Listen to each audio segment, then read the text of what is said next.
দুঃখিত, আপনাকে আমি কি দিয়ে বুঝাই? পৃথিবীর সবচেয়ে বড় পাওয়ারফুল মানুষ হচ্ছেন মুহাম্মদ সাল্লাল্লাহু আলাইহি সাল্লাম। পৃথিবীর ইতিহাসে এত বড় পাওয়ারফুল মানুষ কেউ জন্ম নেয়নি, কিয়ামত পর্যন্ত কেউ নিবে না। জান্নাতের গেটে বড় অক্ষরে লেখা আছে, সর্বপ্রথমে যিনি জান্নাতে প্রবেশ করবেন তিনি হলেন মুহাম্মদ সাল্লাল্লাহু আলাইহি সাল্লাম।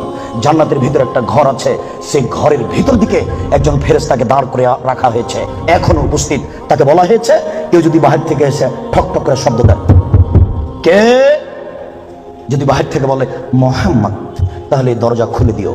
এই ঘর মোহাম্মদ ছাড়া কারোর জন্য খোলা হবে না। আপনার আমি কি দিয়ে বুঝাই মুহাম্মদ সাল্লাল্লাহু আলাইহি সাল্লাম কত বড় পাওয়ারফুল মানুষ? বিচারের মাঠে ইব্রাহিম আলাইহিস সালাম বলবেন, কাদ গাজিবা আলাইয়া রাব্বি, আমার প্রতিপালক আমার উপরে রাগ করেছেন। মা গাজিবা মিন কাবল বাদ, আমার প্রতিপালক এরকম রাগ পূর্বেও কোনোদিন করেননি, ভবিষ্যতেও কোনোদিন করবেন না। নাফসি নাফসি, আমার যে কি হয় তা আমি নিজেই বুঝি না। এইভাবে চিল্লাচিল্লি করবেন ইব্রাহিম আলাইহিস সালাম।